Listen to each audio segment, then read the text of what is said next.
죄인의 무력함입니다. 죄인의 무력함입니다. 오늘 이 시편을 쓴 시편의 저자는 다윗입니다. 다윗이 위에 보시면 표제가 적혀져 있습니다. 다윗의 시, 그리고 인도자를 따라 부르는 노래, 그 다음에 다윗이 밧세바와 동침하는 선지자 나단이 그에게 왔을 때 그 이후에 지은 시라고 기록되어져 있습니다. 그래서 지난번에 죄를 우리가 어떻게 깨닫고 바라보는가에 대해서 5단계로 함께 나누었습니다. 첫 번째는 자신이 죄를 지었다는 사실을 깨닫고 시인하는 단계입니다. 두 번째는 우리가 저지른 일의 성격이나 본질이 정확히 어떤 것인지를 파악하는 것입니다. 어떤 죄를 지었는가, 이것을 왜 하나님이 싫어하시는가에 대해서 정확하게 파악하는 것이 두 번째 단계입니다. 그 다음에 세 번째는 인간은 자신의 삶과 행동이 하나님의 목전에서 그분의 뜻을 거스르고 있음을 깨닫고 고백하게 되는 것이 세 번째 단계입니다. 그리고 네 번째는 자신이 어떤 변명이나 구실도 내세울 수 없음을 발견하는 것입니다. 결국 하나님의 완전하심 앞에 자신의 부족함이 드러났을 때에 어떤 것으로도 변명할 수 없음을 깨닫는 것이 네 번째 단계입니다. 마지막 다섯 번째는 자신의 본성이 날 때부터 악한 존재임을 인식하는 것입니다. 그래서 오직 하나님만 의지하고 나아갈 수밖에 없는 연약한 존재임을 깨닫고 하나님 앞에, 보좌 앞에 나아가는 것이 죄인으로서의 참된 모습이다라는 것을 3주 전에 함께 말씀으로 나누었습니다. 그러면 오늘은 왜 또 동일한 말씀을 나누는가? 오늘은 죄인이 얼마나 무력한 존재인가에 대해서 다시 한번 나누려고 합니다. 다윗의 이 시편 51편은 실제로 다윗이 아주 끔찍한 죄를 저질렀습니다. 크게는 3가지의 죄를 저질렀습니다. 첫 번째는 간음의 죄를 저질렀습니다. 두 번째는 그 죄를 덮기 위해서 살인죄를 저질렀습니다. 그 다음에 세 번째는 자신이 죄를 아무도 알지 못했기 때문에 기만하는 죄를 저질렀습니다. 그래서 그 외에도 여러 가지의 죄를 범하면서 하나님 앞에 그리고 사람 앞에 아주 당당하게 꿈같은 나날들을 보내는 가운데 하나님께서 선지자 나단을 보내셔서 다윗을 깨우치게 하시고 다윗의 죄악을 목자의 부자와 가난한 자의 양의 비유를 통해서 다윗을 깨닫게 해주십니다.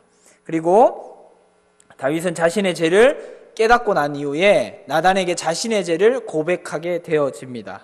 그래서 이 시는 어떻게 보면 변절자의 시다라고도 이야기하기도 합니다. 이 시편은 왜 중요하냐면 죄의 고백에 대한, 또한 회개에 대한 가장 함축적으로 잘 나타내어져 있는 시이기 때문입니다. 우리가 교회에 다니면서도 우리가 교회 다니면서 가장 중요하게 생각하는 무엇인지 한번 돌아보셨으면 좋겠습니다. 어떤 사람은 교회에 오자마자 봉사가 중요하다고 생각하고 예배보다 식당 봉사를 더 중요하게 생각하는 경우가 있습니다. 또 주차 봉사가 더 중요하다라고 생각하는 경우도 있습니다. 그러나 가장 중요한 건 하나님과의 깨어진 관계를 회복하는 것이 가장 먼저라는 것을 우리는 예배를 통해서, 말씀을 통해서 깨달아야 한다라는 것입니다.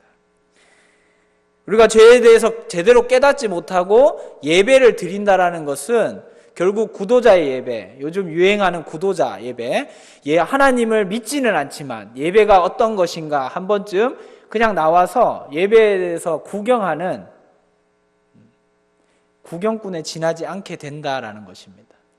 이 예배라는 것은 하나님을 참된 구주로서, 그리고 내가 죄인이고 하나님 밖에 이 죄에서 구원할 자가 없음을 고백하는 자들이 모여서 하나님께 드려지는 참된 제사입니다. 그럼에도 불구하고 자신의 죄를 깨닫지 못하고 그저 말씀에 깨달아지는 어떤 지식적인 또는 말씀에 대한 조금 더 알게 되는 그 어떤 지적인 욕망을 채우기 위한 시간으로 깨달아진다면 그것은 하나님의 의도와 우리의 의도가 빗나간 것이기 때문에 그것을 하나님이 받으시는 예배가 되어지지 못한다라는 것입니다. 오늘 다윗은 죄를 깨달은 후에 너무나도 고통스러워하고 있습니다. 그 고통을 어떻게 나타내냐면 자기의 출생부터 저주하면서 이야기하고 있습니다. 5절에 보시면 내가 죄악 중에서 출생하였으며 어머니가 죄 중에서 나를 잉태하였나이다 이렇게 고백하고 있습니다. 결국 자신이 태어날 때부터 죄된 존재임에 대해서 고백하고 있다라는 것입니다. 우리는 하나님을 정말 인격적으로 만나게 되면 그분의 영광의 빛 앞에 우리의 죄들이 낱낱이 드러나게 되어집니다. 그런데 우리가 그 죄를 하나님한테 고백하는 것이 아니고 어떻게든 우리는 그 죄를 변명하려고 한다라는 데서 문제가 발생하게 되어지는 것입니다. 왜 변명하려고 할까요? 인간은 왜 죄 앞에 변명하려고 할까요? 그것은 죄의 본성이기 때문입니다. 아담의 때를 한번 생각해 보시면 아담이 죄를 짓고 난 다음에 어떻게 됩니까? 하나님의 낯을 피하게 됩니다. 그리고 하나님의 낯을 피한 다음에 그 다음에 어떻게 합니까? 하나님이 찾을 때에 변명을 시작합니다. 하나님께서 여자를 주셨을 때 뭐라고 고백합니까? 이는 내 뼈 중에 뼈요, 내 살 중에 살이다. 이는 나와 동등한 존재다 라고 고백하는데 나중에 뭐라고 이야기합니까? 죄를 짓고 난 다음에는 하나님께서 주신 이 여자 때문에 이 여자로 말미암아 내가 죄를 지었다는 겁니다. 그러니까 죄를 왜 지었습니까? 하나님이 주셔서 지었다는 겁니다. 하나님이 주신 사람 때문에. 죄라는 것은 자기가 잘못이 없고 남을 탓하게 되고 자꾸 변명하게 만드는 것이 죄의 속성입니다. 그리고 이 죄라는 것은 무엇을 드러냅니까? 인간의 수치심을 드러내게 됩니다. 그러니까 우리가 우리의 수치심을 가리기 위해서 계속해서 변명하고 그 죄를 덮기 위해 더 큰 죄로 자꾸 죄를 짓게 되는 것입니다. 그러나 우리가 하나님을 진짜 만나게 되면 그 수치심을 뛰어넘는 믿음의 고백이 이루어진다라는 것입니다. 많은 분들이 교회에 나와서 교회의 즐거움을 찾게 됩니다. 어떤 것이 더 즐겁고 어떤 것이 더 유익한가를 찾게 됩니다. 그러나 그것보다 더 중요한 건 과연 내가 하나님 앞에 나의 죄에 대해서 진실하게 고백하고 그것에 대해서 용서받았는가가 더 우선시 되어야 된다라는 것입니다. 우리는 교회 안에 신앙의 교육들을 하게 됩니다.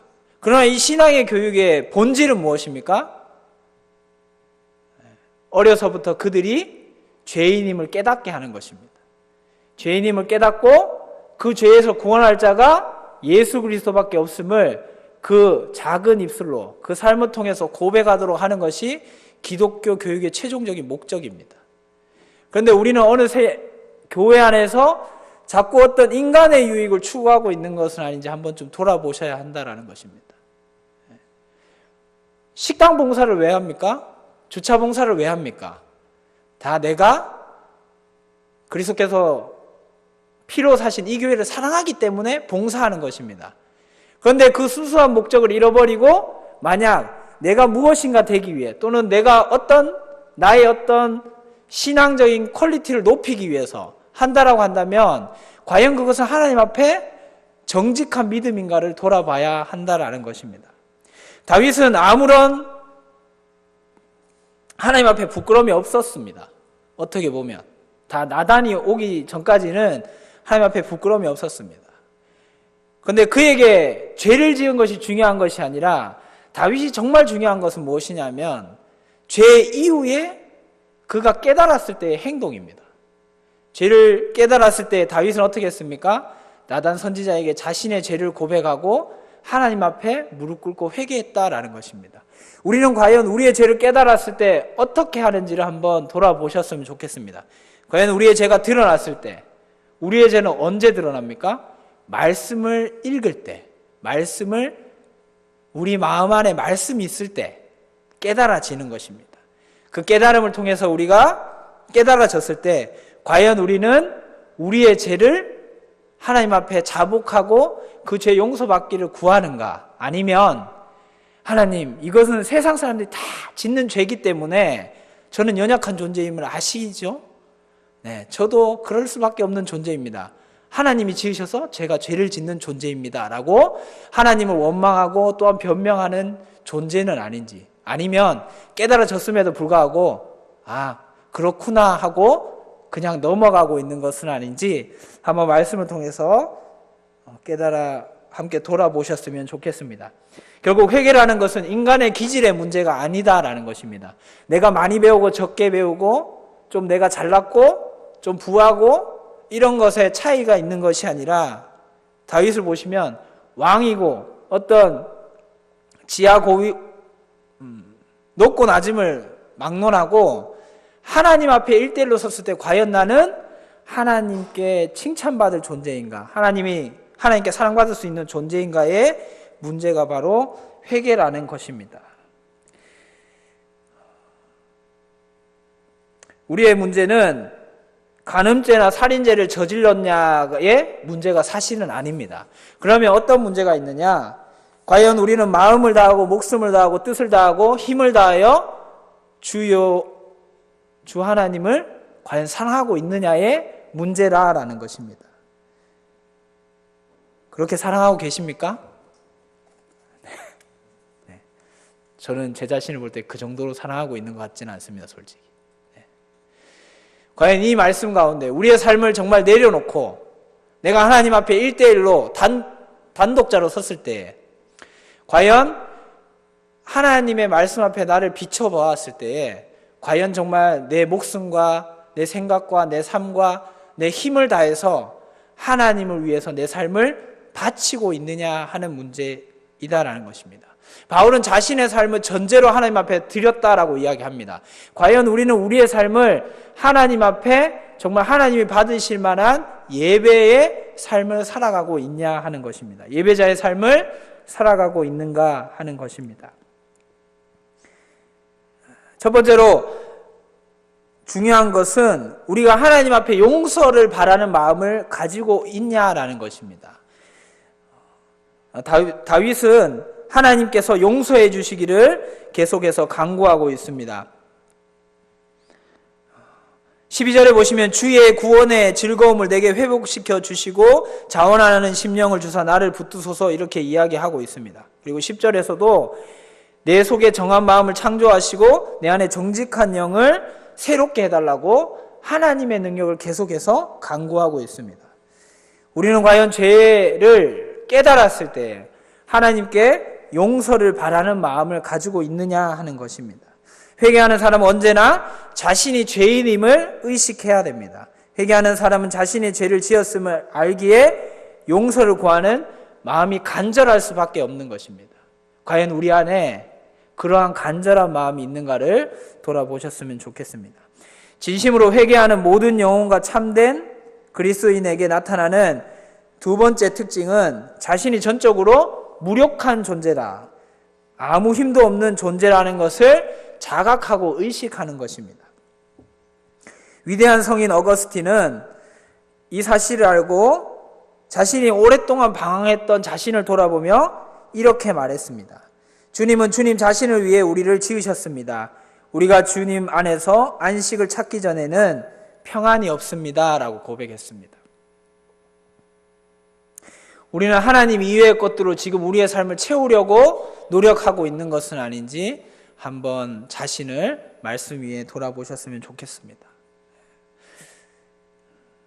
정말 우리의 마음 가운데는 하나님 이외에 하나님으로밖에 채울 수 없는 마음의 공간이 분명히 존재하고 있습니다.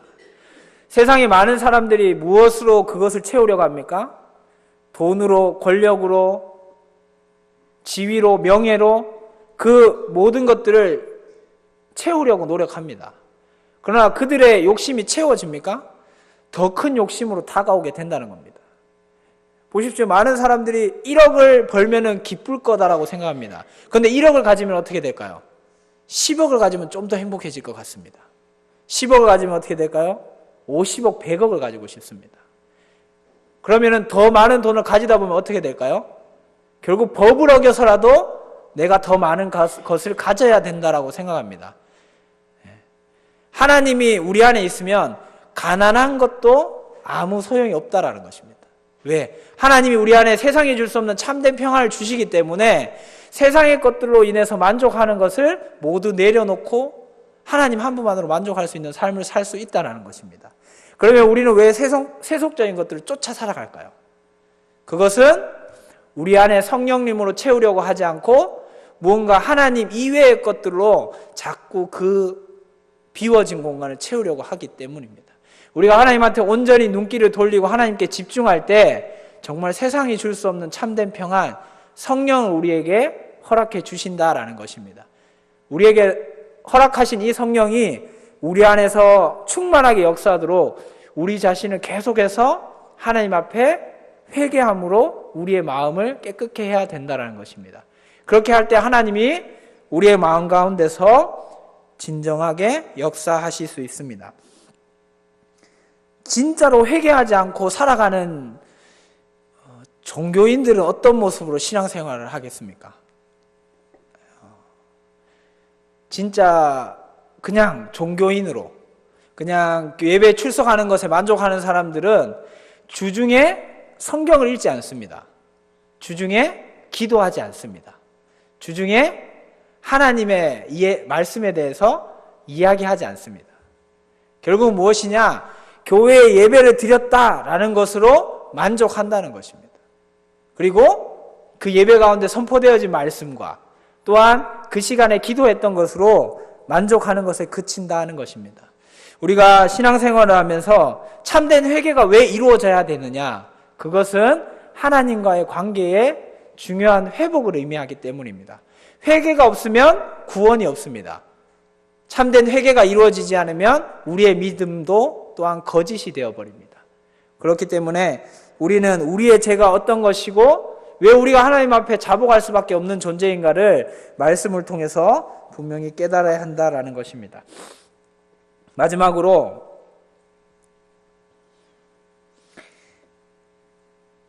회개하고 그리스도인들이 되는 사람들을 보면 정말 깜짝 놀랄 만한 변화가 일어났음을 알 수 있습니다. 그것은 바로 하나님을 대하는 태도가 전혀 달라졌다라는 것입니다. 그들은 예전에는 그냥 교회에 나왔지만 이제는 하나님 없이는 살아갈 수 없는 영적인 갈급함을 가지고 살아간다라는 것입니다. 과연 우리에게 영적인 갈급함이 있는가를 한번 돌아보셨으면 좋겠습니다. 그래서 예전에 맥스 루케이도라는 그 사람은 갈급함, 목마름이라는 책을 썼었습니다. 정말 우리가 하나님한테 영적인 갈급함을 지금 가지고 있느냐 하는 것입니다. 그 영적인 갈급함이 있을 때 우리의 삶 가운데 우리를 통해서 정말 생수의 강이 흘러 넘치게 되어질 것입니다. 그런데 우리가 영적인 갈급함이 없고 하나님을 찾지 않으면 우리는 헛된 웅덩이를 파는 것과 같습니다. 과연 우리는 정말 하나님을 갈급히 찾는 자인가? 아니면 그냥 예배 드리는 것에 만족하고 내 어떤 만족을 위해서 신앙생활을 하고 있는가를 한번 돌아보셨으면 좋겠고, 우리가 죄를 깨닫기 위해서는 정말 말씀을 열심히 읽어야 됩니다. 그리고 기도를 열심히 하셔야 됩니다. 그렇게 될 때에 성령의 종명하심을 통해서 우리가 말씀을 깨달을 수 있습니다. 그가 오셔서 우리에게 의에 대해서, 진리에 대해서, 또한 심판에 대해서 우리에게 가르치실 때에 우리 마음 가운데 말씀이 없다면 그것을 깨달을 수 없습니다. 그렇기 때문에 우리가 계속해서 말씀을 읽고 하나님의 지혜를 구하는 기도를 계속해서 하고, 또한 하나님의 보좌 앞에 담대히 계속해서 나아갈 때에, 우리의 죄를 들고 나아갈 때에 그리스도가 우리에게 의의 옷을 입혀주셔서 하나님께서 우리의 죄를 용서해 주실 수 있다라는 것입니다. 그래서 우리가 죄를 지은 것을 두려워하지 말고 오히려 죄를 회개한 이후에 하나님께서 우리를 들어 사용하실 그 하나님의 원대하신 계획을 바라보면서 우리의 죄를 하나님 앞에 모두 자백하는 하나님의 귀한 자녀요 성도 여러분들이 되셨으면 좋겠습니다. 그래야 하여서 남은 한 주를 살아갈 때에 정말 하나님이 주시는 축복, 하나님이 주시는 평안을 누리고 주일 예배에 참석하셨으면 좋겠습니다. 무엇보다 중요한 것은 이번 주 주일에 성찬 예배로 드려지게 됩니다. 우리의 마음이 정결하지 않다면 그 성찬을 받지 않는 것이 낫습니다. 우리의 마음을 남은 한 주 동안 정결케 깨끗하게 하셔서 그 잔을 받을 때에 부끄러움 없이 하나님의 성찬에 참여할 수 있는 성도 여러분들이 되셨으면 좋겠습니다. 함께 말씀을 생각하시면서 함께 기도하도록 하겠습니다.